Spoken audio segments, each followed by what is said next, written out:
Caramel fruit salad செய்ய போகிறோம். இப்போ அதுக்கு தேவையான பழங்கள் எல்லாம் கட் பண்ணி வச்சுருக்கேன். பலாப்பழம் வாங்கி கட் பண்ணி வச்சுருக்கேன். மாம்பழம் கட் பண்ணி வச்சுருக்கேன்.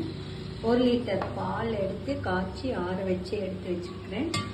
இப்போ 1 லிட்டர் பாலுக்கு இவ்வளோ பெரிய டம்ளரில் 1 டம்ளர் சர்க்கரை வேணும்.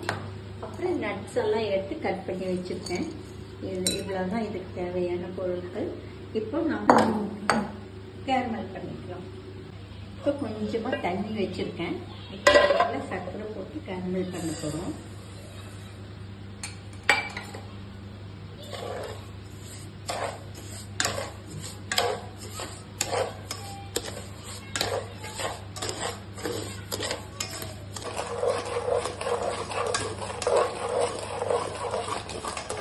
இப்போ கேரமல் எடுத்தாச்சு.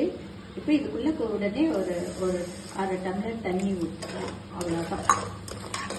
இதுக்குள்ளே தண்ணி விட்டுட்டு எல்லா ஃப்ரூட்ஸு மில்க்கு எல்லாத்தையும் இதில் கலந்து எடுத்து ஃப்ரிட்ஜுக்குள்ளே ஒரு 2 மணி நேரம் வச்சிடணும். வச்சுட்டு அதுக்கப்புறம் நம்ம எடுத்து சாப்பிடணும். இப்போ ரெடி ஆகிட்டே முடிஞ்சது. பாதாம் எசன்ஸ் இருக்குது. அது ஒரு 3 டிராப்ஸ் விட்டுக்கலாம் போதும்.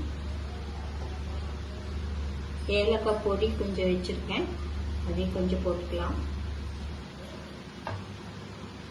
மேங்கோ வச்சுருக்கேன்.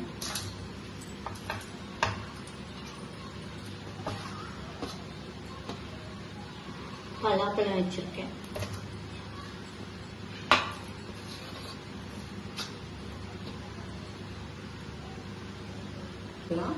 இப்போ நட்ஸ் எல்லாம் இதுக்குள்ளே போட்டுக்கலாம்.